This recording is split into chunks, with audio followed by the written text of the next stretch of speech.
nós podermos compartilhar a palavra de Deus, compartilhar através dos ensinos das nossas lições bíblicas da CPAD, da qual a nossa igreja, a Assembleia de Deus de Rio Claro, o Ministério do Belém, faz uso para que todos os domingos pela manhã, não somente aqui na sede, mas em todas as congregações do nosso campo, nós possamos estar recebendo palavra de Deus. São mais de 2.000 lições recebidas a cada trimestre, para que nós, exemplares das lições da CPAD, recebidos a cada trimestre, para que nós possamos compartilhar trimestres abençoados e abençoadores. E hoje nós vamos continuar estudando, continuar falando, compartilhando sobre o Verbo que se fez carne, Jesus, sob o olhar do apóstolo do amor, João. Estamos estudando o Evangelho de João, estamos sendo edificados a cada domingo, a cada oportunidade. E hoje eu tenho certeza que não será diferente. Nós, aqui no templo, você eventualmente assistindo o conteúdo de casa, vai ser aí também abençoado, edificado pelo poder de Deus. Isso se faz possível pela visão extraordinária de reino do nosso presidente, pastor Cisaque Valadares, da Assembleia de Deus de Rio Claro, Ministério do Belém. Nós, a sede, estamos localizados na rua 11A, 242, Vila Alemã. Vamos, então, orar ao Senhor, pedir ao Senhor direcionamento para este professor, para esse pastor, este servo que vai ministrar sobre a tua vida, e também abra o teu entendimento para que você possa receber e dirimir todas as verdades que serão ministradas. E digo verdades porque a palavra de Deus é a verdade. Oremos ao Senhor. Senhor, nosso Deus e nosso Pai, nós te adoramos por teu amor, te adoramos por tua graça abundante, adoramos pelos grandes feitos do Senhor em nossa vida. Pai bendito, nós temos, Pai querido, vivido todos os dias debaixo da tua potente mão, sobre os cuidados do Senhor. A nossa vida, casa e família tem sido alvo da tua graça, da tua misericórdia. E nesta oportunidade, nós estaremos uma vez mais estudando a tua palavra. Dá-nos, ó Senhor Deus, entendimento, dá-nos, Senhor, direcionamento, para que nós possamos, sobre os teus filhos, ministrar em o nome do Senhor Jesus. Pai bendito, sobre cada um que está, Senhor Deus, participando dessa transmissão, Pai, na parte técnica, Senhor Deus, alcança o Lucas, o Mateus, alcança, Senhor Deus, para que eles tenham, Pai amado, também a inspiração a cada toque, Senhor Deus, que o teu nome seja glorificado, a cada mudança de slide, a cada palavra ministrada, ó Senhor Deus, a cada leitura, que o teu nome seja glorificado e vidas sejam alcançadas e edificadas pelo teu poder, em nome de Jesus. Amém. Graças a Deus. Eu estou com a voz um pouquinho abatida, um pouquinho cansada, mas o nosso som aqui é muito bom, o nosso retorno. Então chega para você bom aí, e a gente ouve bem aqui também. Então isso ajuda, e ajuda muito. E o Verbo se fez carne, pode tirar um pouquinho, Jesus sob o olhar do apóstolo do amor. Uma lição de humildade. Nós temos aí, hoje, aí, alguns objetivos, mas antes disso, nós temos aí o Verbo que se fez carne. Eu estou sem o retorno de imagem, então eu acho que você vai ter que mudar aí, mas vamos seguindo. E o Verbo se fez carne, a lição de número 8. A lição de número 8 trata sobre uma lição de humildade. Nós estamos vindo aí de uma sequência de aprendizados, uma sequência de estudos, e hoje eu tenho certeza não será diferente, será edificante para a minha e para a tua vida. Louvado seja o nome do Senhor. Nós temos, hoje não está indo o passador, eu vou seguir aqui, tá bom? E aí vocês me ajudam aí na técnica. O textuário da lição: porque eu vos dei o exemplo. Acho que foi até eu que pronto, agora está em on. Agora está em power, agora vai, agora sim.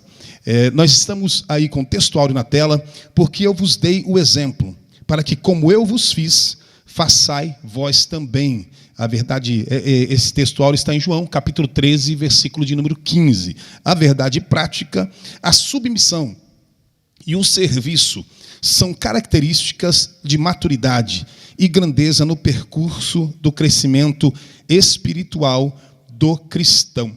só para que nós entendamos o que nós vamos estudar hoje, o que nós estudaremos a partir de João capítulo 13, que é a meta aqui nessa lição de hoje. João 13 inaugura uma nova etapa no ministério de Jesus.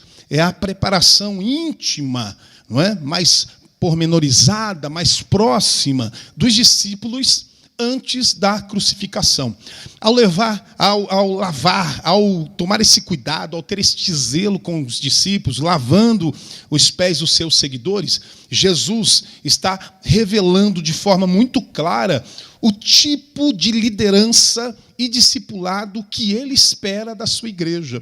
Olha que lição extraordinária. O Senhor mostra isso para nós como igreja. A cena, ela não é simbólica apenas, ela é formativa, ela é no âmbito de direcionar, porque nela o mestre ele assume o papel de servo e ele redefine então a grandeza como disposição para servir.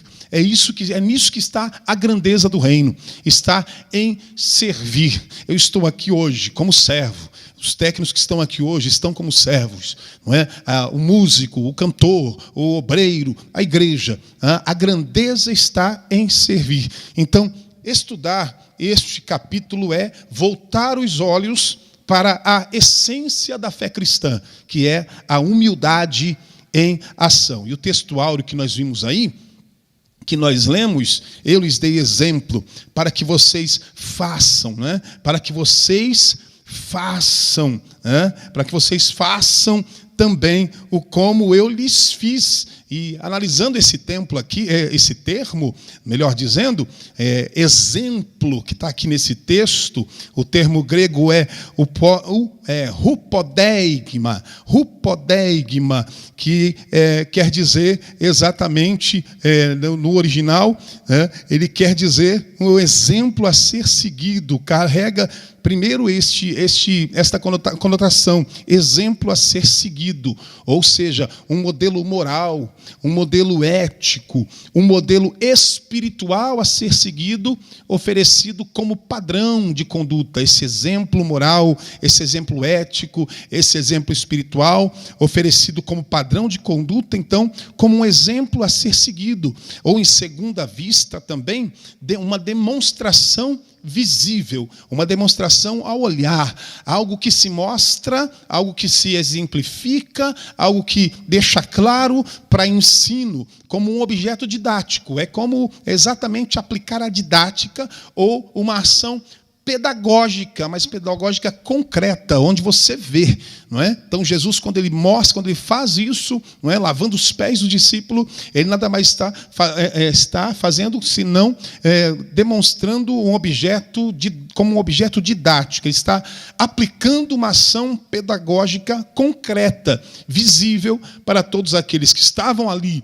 à mercê dessa ação e aqueles que tomariam conhecimento, não é, a partir da palavra. E aplicações que nós podemos ter aí, esse opodeigma de Jesus, esse exemplo de Jesus, é um padrão de forma a trazer uma formação, a trazer moldar o nosso interior. Porque a humildade, que é o tema da nossa lição de hoje, a humildade que ele encarnou, nos desafia todos os dias a vencer alguns pontos, algumas situações ou alguns comportamentos em nós como seres humanos. Por exemplo, nos ajuda, nos desafia todos os dias, o exemplo de Jesus, a vencer o orgulho, a vencer a vaidade, a vencer o desejo de ser servido e não o de servir. Em segundo ponto, esse rupodeigma de Jesus, esse exemplo de Jesus a ser seguido, essa forma, essa conduta a ser copiada de Cristo, corrige a nossa maneira de pensar sobre liderança e ministério. Ele corrige essa nossa maneira de entender sobre liderança, sobre ministério, porque ele nos ensina que a autoridade no reino não se exerce por domínio, por imposição, mas por serviço. Isso é extraordinário. E em terceiro ponto, esse hopodeigma de Jesus, esse exemplo de Jesus concreto, esse ensino tão visível de Jesus, quando ele faz esse lava-pés dos discípulos, não é apenas uma lembrança do que Jesus fez, mas é um chamado diário do que nós, como servos, como igreja do Senhor, devemos fazer. E a verdade prática, ela vem reforçar isso e dizer: a submissão e o serviço são características de maturidade e grandeza, onde? No percurso do crescimento espiritual do cristão. Então, no percurso do crescimento espiritual do cristão, nós temos a submissão e o serviço como características dessa maturidade nossa na caminhada cristã.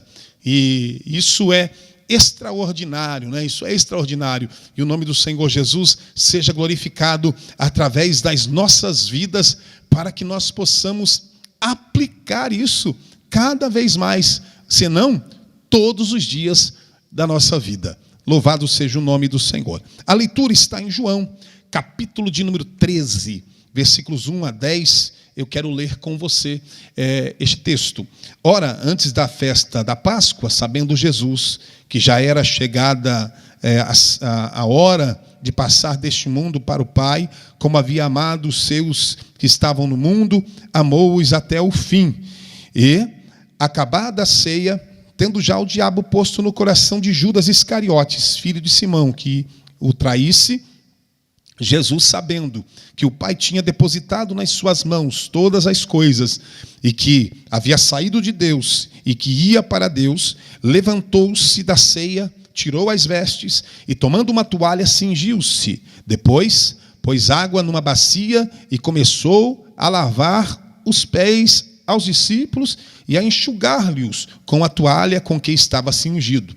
Aproximou-se, pois, de Simão Pedro, que lhe disse: Senhor, tu lava-me os pés a mim? Respondeu-lhe Jesus e disse: o que eu faço não sabes tu agora, mas tu saberás depois. Disse-lhe Pedro: nunca me lavarás os pés. Respondeu-lhe Jesus: se eu te não lavar, não tens parte comigo. Então disse-lhe Simão Pedro: Senhor, não só os meus pés, mas também as mãos e a cabeça. Disse-lhe Jesus: aquele que está lavado não necessita de lavar senão os pés, pois no mais todo está limpo. Ora, vós estáis limpos, mas não todos. Louvado seja o nome do Senhor. Os objetivos da lição, nós temos eles aqui supracitados na nossa lição.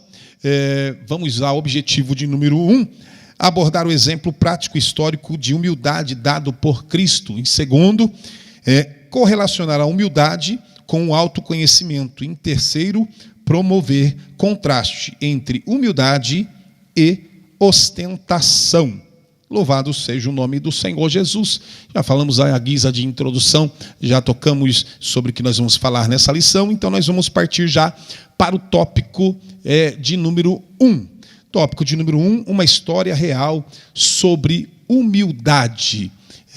Nós temos, então, dentro desse tópico, uma história real sobre humildade, nós temos o primeiro subtópico, que é o lava-pés. A lição diz assim: nesta passagem do Evangelho, segundo João, quando Jesus lavou os pés, ele utilizou o exemplo de um servo da casa, onde se encontrava com os discípulos para transmitir uma lição sobre a humildade dentro do reino de Deus. Então, meus irmãos, a partir de agora, Jesus já não se dirige mais ao povo, às multidões, mas, como eu comecei na introdução dizendo, de forma mais íntima, ele vai se direcionar apenas aos discípulos. O ministério público de Jesus havia chegado ao fim, João capítulo 13 até o capítulo 17, agora a mensagem de despedida de Jesus para com os seus discípulos, culminando então com a sua oração intercessora por eles, os seus discípulos, e também por nós, a oração que nós já conhecemos. Então, dentro da estrutura desse texto, nós vemos o amor redentor como fundamento do ministério de Jesus. Versículo 1, Cristo ama até o fim, aleluia. ele está aqui apontando para a cruz como uma expressão suprema do amor divino. Nós temos a autoridade consciente, orientada para o serviço. Mesmo ciente da sua soberania e da traição, Jesus não escolheu outra coisa senão servir. Outro ponto que nós temos aqui é a purificação como condição para a comunhão, porque o lava-pés aponta exatamente para a purificação espiritual necessária à participação no corpo de Cristo. Em outro ponto, é o exemplo como método formativo do discípulo, não é? Aquele que molda o discípulo. O gesto de Jesus torna-se paradigma de conduta para os seus seguidores. E, em último ponto, que nós entendemos aqui, é a obediência prática como exemplo de bem-aventurança. Saber o que Jesus ensinou só é eficaz se for acompanhado de prática humilde. Então não adianta apenas entender, saber o que ele ensinou, mas também aplicar na nossa vida diária, aplicar na nossa conduta diária. Em segundo ponto, nós temos o desenvolvimento da história. A lição diz assim: no capítulo 13, o mestre tomou uma bacia com água e uma toalha, levantou as pontas de suas vestes, atou-as à cintura, pegou as mangas longas e largas das suas roupas masculinas típicas da época e amarrou-as atrás do pescoço. Este gesto era uma forma de cingir-se para realizar um trabalho, permitindo que tivesse as mãos e as pernas livres para realizar a tarefa do ato de lava-pés.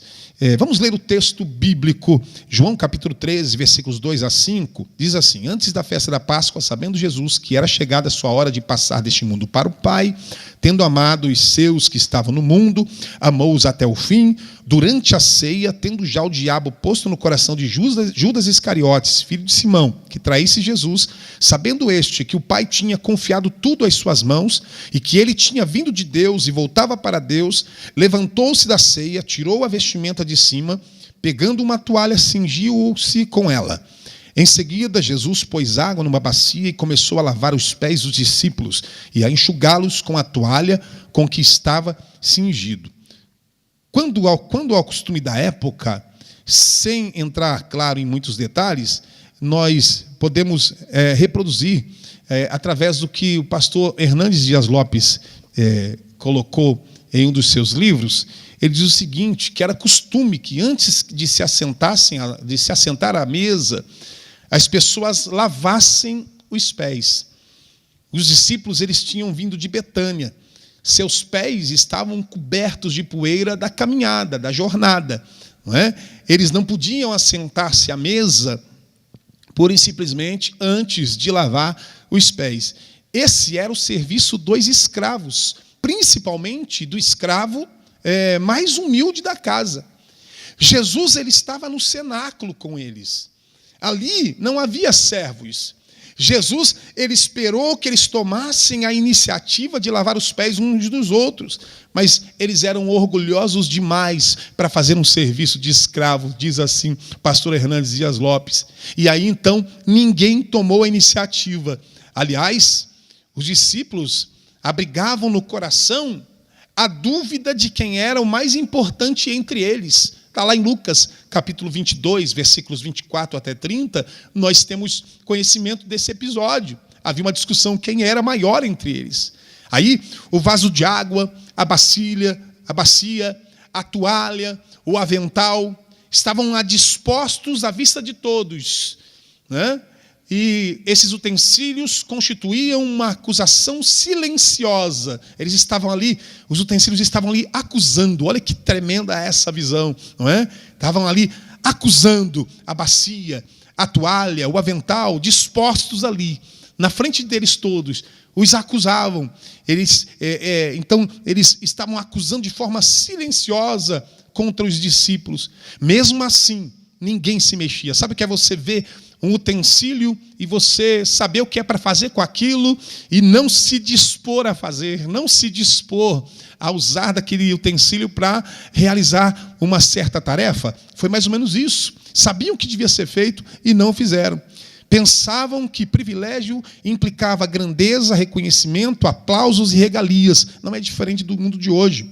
Jesus, porém, reprova a atitude deles, mostrando-lhes que, entre os que o seguem, mede-se a grandeza de qualquer um pelo serviço prestado. É o serviço, ser servo. Grande é o que serve. Carson ele diz o seguinte, que corretamente que os discípulos ficariam felizes em lavar os pés de Jesus. Eles não podiam conceber, entretanto, a ideia de lavar os pés uns dos outros, visto que essa era uma tarefa normalmente reservada aos servos inferiores. Muitos leem João, capítulo 13, e se impressionam com a humildade destacada de Jesus, mas passam despercebidos de algo profundo aqui. Jesus lavou os pés de Judas, sabendo que seria traído por este. Jesus não evitou o contato. Jesus não omitiu o gesto. Jesus não poupou o amor. Ele lavou também os pés daquele que o entregaria à morte, não é? Aquele que o trairia de fato. Isso revela um amor que não tem distinção, meus irmãos. Um amor que serve até aquele que não merece. Um amor que honra aquele a quem fere. É o exemplo máximo da graça do Senhor Jesus em ação. Servir a quem nos ama é fácil. Servir a quem amamos é fácil. Mas Jesus nos ensina a amar até quem nos fere com beijos de traição. Isso é a palavra forte. Jesus ensina a amar quem fere com beijos de traição. Terceiro subtópico, a mudança de paradigma. A lição diz assim: ele mostrou que humildade representa a verdadeira grandeza espiritual do seguidor do Evangelho. Por isso, usou um gesto cotidiano para exemplificar essa atitude humilde.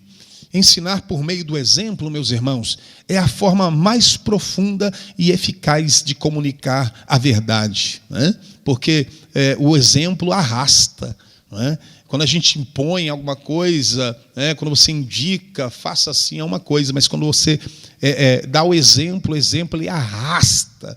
Porque palavras podem instruir, palavras podem orientar, sim, mas é a vida que convence, é o exemplo que arrasta. Quando aquilo que nós falamos, quando aquilo que nós orientamos é confirmado por nossas atitudes, por aquilo que nós fazemos de fato, o ensino ele deixa de ser apenas teórico e ele passa a ser palpável, ele passa a ser real, ele passa a ser impactante, ele causa impacto. O exemplo, digo mais, ele não depende de microfones, o exemplo ele não depende de púlpitos. Não, o exemplo ele não depende de títulos ou posições, mas ele depende de coerência entre fé e prática. Jesus, ele ensinava com autoridade porque ele vivia aquilo que ele pregava. Ao lavar os pés dos discípulos, ele não apenas falou sobre humildade, ele demonstrou essa humildade. No discipulado cristão, ações, elas são mais impactantes do que discursos, do que meras palavras. Quem vive o que ensina, quem vive o que orienta, constrói credibilidade espiritual. Quem vive aquilo que ele orienta através das suas prédicas, através das ministrações, ele constrói uma credibilidade tremenda, espiritualmente falando. E o mundo está nos observando, o mundo observa o que nós fazemos, o mundo observa, né, tudo aquilo que nós executamos, realizamos, daquilo que nós dizemos, daquilo que nós pregamos.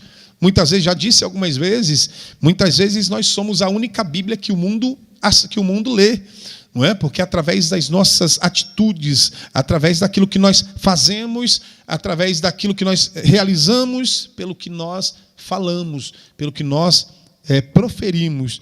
Por isso, A nossa vida, ela deve ser um reflexo fiel do evangelho que nós professamos, não é? Da vida que nós professamos. Louvado seja o nome do Senhor Jesus. E a gente fecha esse tópico. Olha o que diz aí a epígrafe, que diz a síntese, a sinopse desse texto, melhor dizendo. O exemplo histórico de humildade que o nosso Senhor deu aos discípulos é prático, atual e atemporal. É válido para hoje. Ele ultrapassa a barreira do tempo, ultrapassa, não é? Ele é atemporal, é atual, é prático. Que nós possamos aplicar isso na nossa vida, na nossa carreira cristã. Segundo tópico, humildade implica autoconhecimento. Não é? Então nós vimos aí o primeiro tópico dessa lição, que diz uma história real sobre humildade. E a gente veio para o segundo tópico, humildade implica autoconhecimento. Vamos para o primeiro subtópico, conhecendo a própria natureza. A lição diz assim: Jesus tinha plena consciência de quem era, entendia o seu papel e a sua relevância como Senhor e Mestre. Jesus, sabendo que o Pai tinha colocado nas suas mãos todas as coisas e que havia saído de Deus e que ia para Deus, João capítulo 13, versículo 3 diz isso.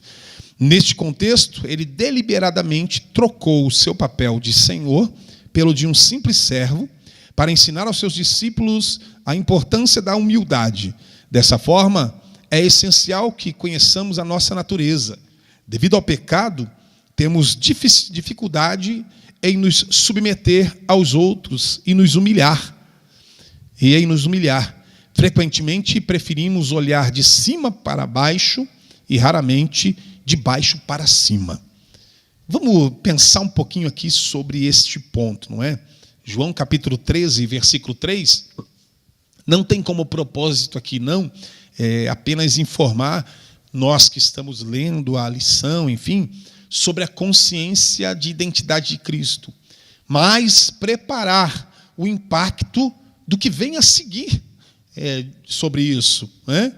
Aquele que detém toda a autoridade, aquele que procede de Deus, aquele que está prestes a voltar para Deus, é o mesmo que se inclina diante de homens falhos, inclusive Judas, para realizar o serviço mais desprezível da casa, como nós falamos no tópico anterior, que é lavar pés sujos, empoeirados. Esse gesto, meus irmãos, contrasta de forma profunda com a nossa realidade espiritual. Sem reconhecer a nossa própria miséria, nós nos iludimos com falsas virtudes. A Bíblia é clara em dizer: não há justo, nenhum sequer. Eu vou repetir: não há justo, nenhum sequer. E o orgulho, ele é uma das manifestações mais visíveis dessa natureza corrompida que nós, como homens, carregamos. Veja o contraste com Jesus. Ele sabia que era Senhor e por isso se humilhou. Nós não somos nada e mesmo assim queremos ser servidos. Olha o contraste que nós temos. Essa é a raiz da soberba humana. Gente pequena que se julga grande, que luta por reconhecimento, posição e superioridade, mas não reconhece sua real condição diante de Deus. Meus irmãos, Ele seja glorificado, exaltado, louvado.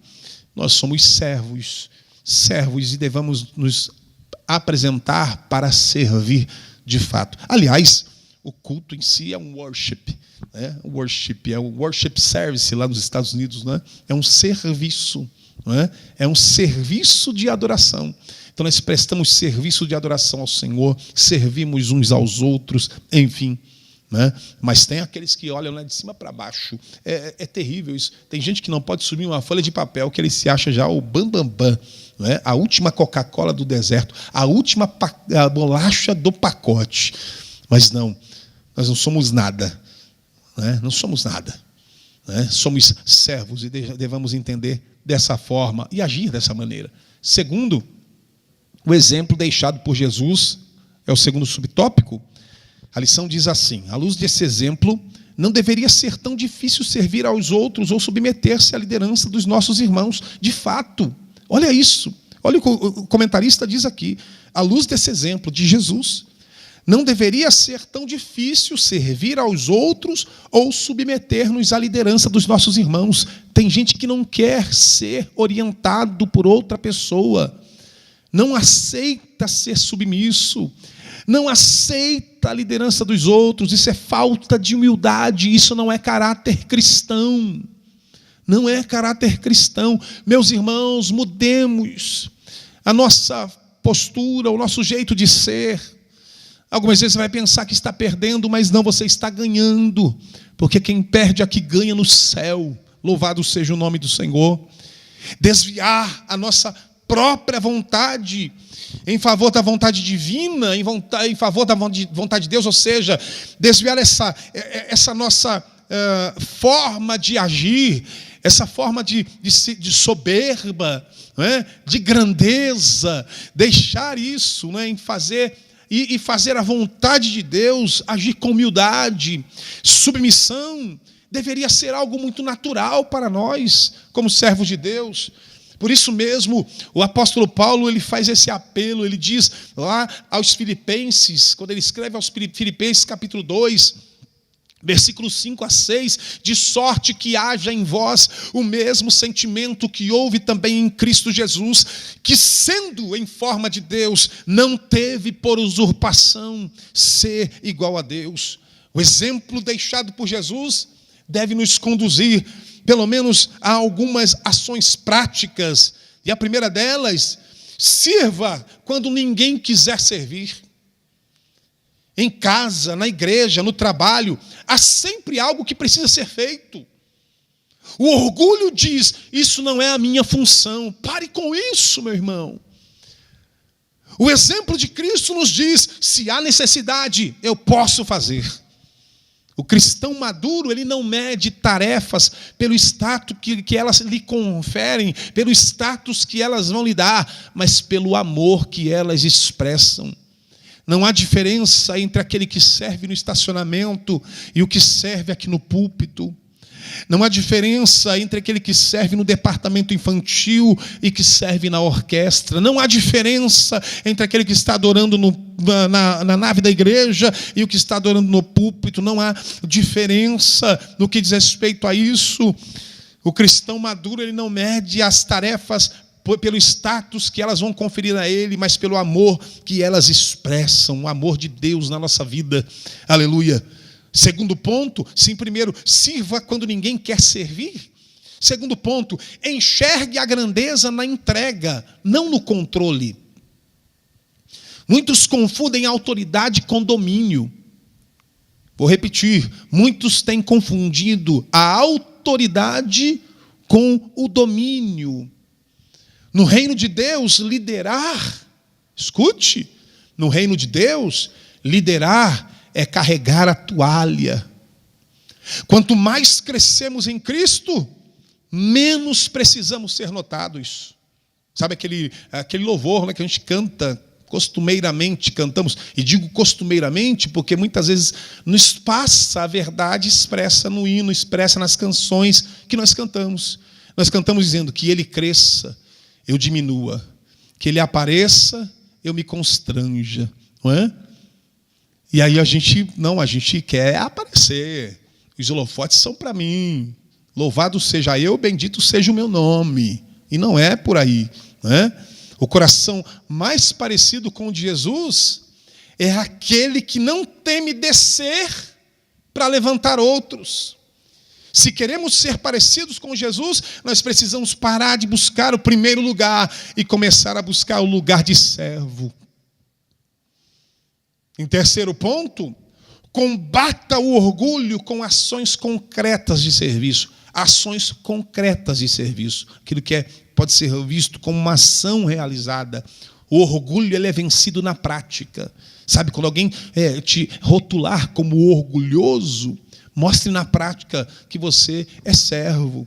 Então, o orgulho ele é vencido na prática. Você pode pregar contra ele, você pode orar contra o orgulho, mas só será esmagado quando você escolher fazer aquilo que a sua carne resiste, que é abaixar-se, calar, ceder, perdoar, servir. E vou dizer novamente, para você não precisar voltar ao vídeo e ouvir novamente, mas a gente precisa nos abaixar, nos humilhar, calar às vezes, ceder, sim, perdoar e servir, sermos servos. Louvado seja o nome do Senhor. Boa esta lição.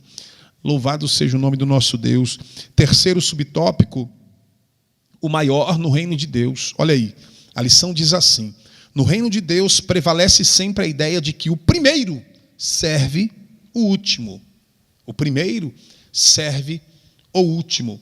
Dizer que no reino de Deus o primeiro serve o último, como o comentarista coloca aqui, é dizer algo escandaloso para quem? A lógica do mundo. Para quem ouve no mundo, isso soa de forma escandalosa. Porque em qualquer sistema humano, o primeiro é servido. Ele ocupa o trono. Ele define as regras, ele exige a atenção. O último, por sua vez, é esquecido, é ignorado, é descartado.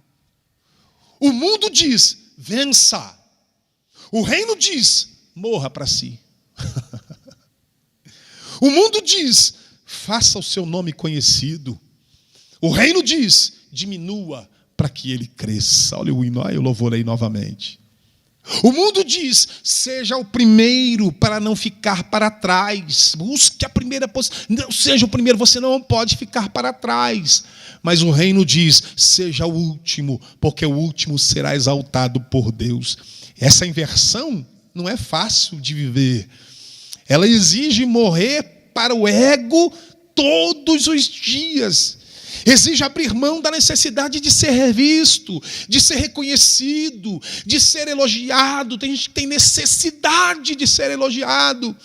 É bom ouvir elogios, é bom ouvir que você fez algo bem feito, é extraordinário. Aliás, há quem diga de forma muito certeira, não é?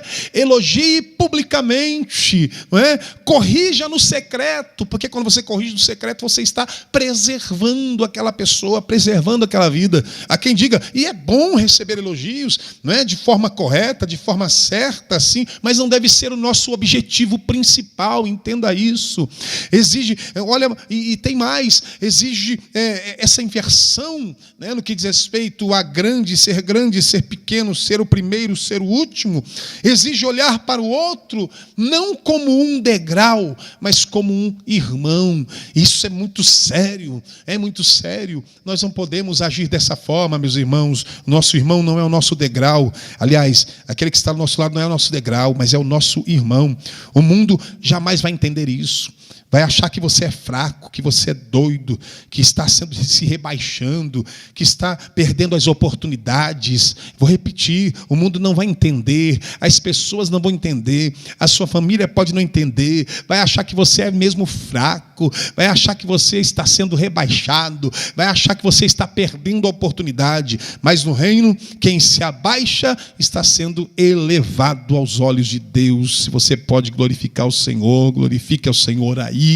Escreva nos comentários, adora o Senhor, exalte ao Senhor. Se esse conteúdo está sendo bênção na tua vida, não somente essa lição, mas tudo aquilo que é compartilhado neste canal, olha, curta, comente, né? Coloca um emoji aí, coloque um comentário. Cada vez que você comenta, que você curte, que você compartilha, torna esse conteúdo relevante. Então, se você puder, faça isso em nome do Senhor Jesus, em nome do nosso Senhor.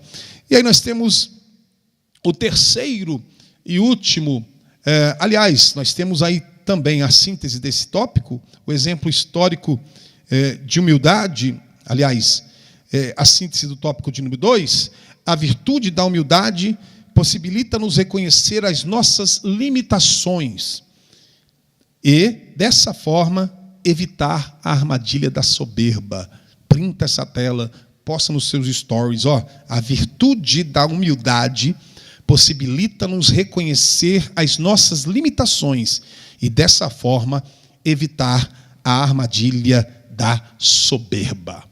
Tópico de número 3, humildade e ostentação. E nós já vamos para o primeiro subtópico, uma competição silenciosa. Olha o que a lição diz.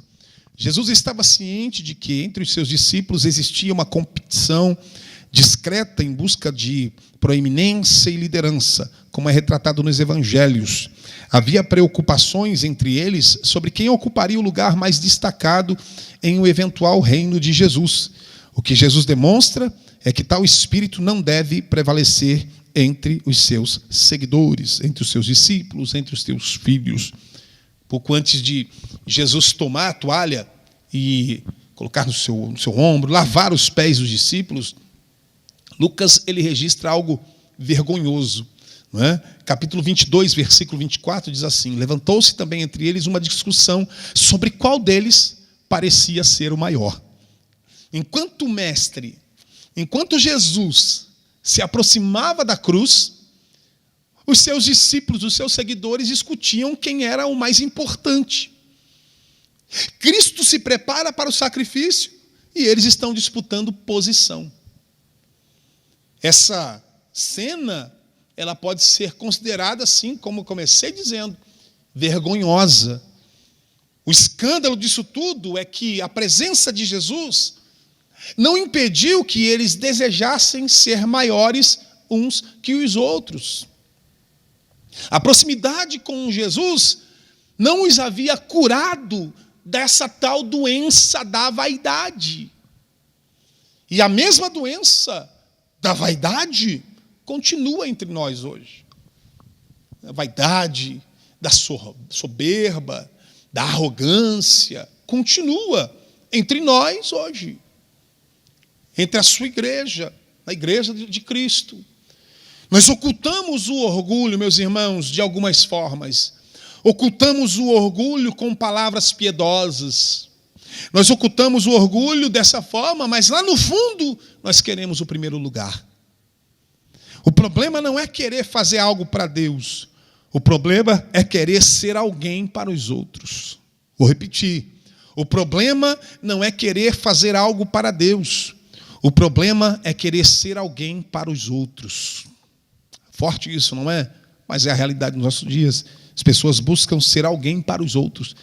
E às vezes mergulha numa crise existencial. Ninguém me reconhece, ninguém me vê. Não é? Porque queremos ser alguém para os outros. Faça pelo reino. Glorifique ao Senhor com as suas habilidades, com tudo aquilo que o Senhor tem te dado, com aquilo que o Senhor tem te visitado. Não é?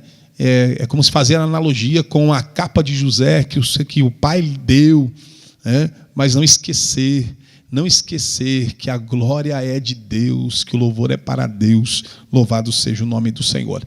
E aí nós vamos para o segundo subtópico, o caminho humilde de Jesus. A lição diz assim: através do episódio do lava-pés, nosso Senhor revelou que o caminho dos seus discípulos não se alicerça no sucesso material, na notoriedade ou na ambição, mas sim na capacidade de servir ao próximo de maneira humilde. Então, a fim de não cansar, Jesus, a fim de não cansar os seus discípulos, o Senhor, ele traz essa verdade, ensina essa verdade de uma forma extraordinária, não é? Dentro desse episódio do lava-pés, onde ele vai alicerçando a vida dos seus discípulos de maneira extraordinária, e isso tem sido motivo de glorificar ao Senhor. Olha como diz o texto, no capítulo, aliás, no subtópico no tópico de número 3, quando nós estamos falando de humildade e ostentação, o caminho humilde de Jesus. Olha só como ele diz aqui: o serviço amoroso e humilde é característico da igreja de Cristo. Assim não haveria espaço para disputas. A fama seria deixada de lado e a ambição afastada. Por meio do exemplo modesto de Jesus, no episódio do lava-pés, as consciências dos discípulos foram despertadas. Louvado seja o nome do Senhor. E a gente vai para o último subtópico, um convite à humildade. A vida e os ensinamentos do nosso Salvador constituem um convite para aprendermos com Ele. Depois que o Senhor lavou os pés dos discípulos, Jesus ele pergunta o seguinte: vocês entenderam o que eu fiz? A questão não é se admiramos o gesto, mas se o imitamos. Ele não deixou uma lembrança, ele deixou um exemplo. Começamos a lição falando sobre isso, a didática que Jesus utilizou. Ele disse: façam o mesmo.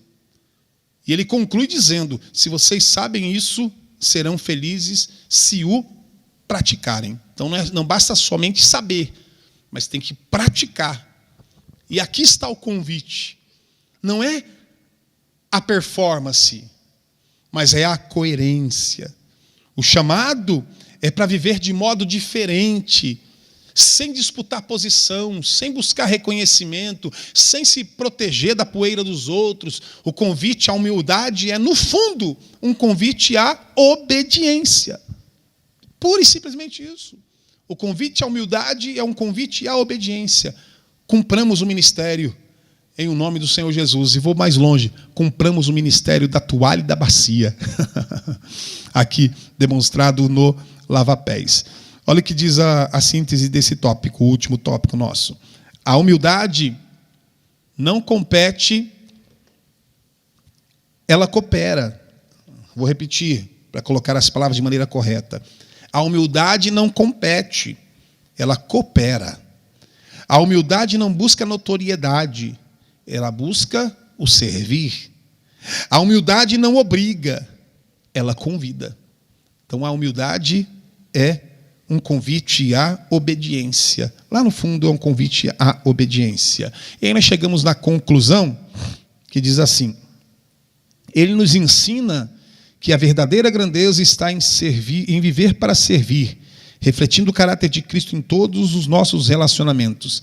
Essa prática reforça o testemunho cristão e aumenta a influência da igreja na sociedade. Então, se a gente puder aplicar essa lição aqui hoje, meus irmãos, na nossa vida, em primeiro lugar, sirva sem seletividade.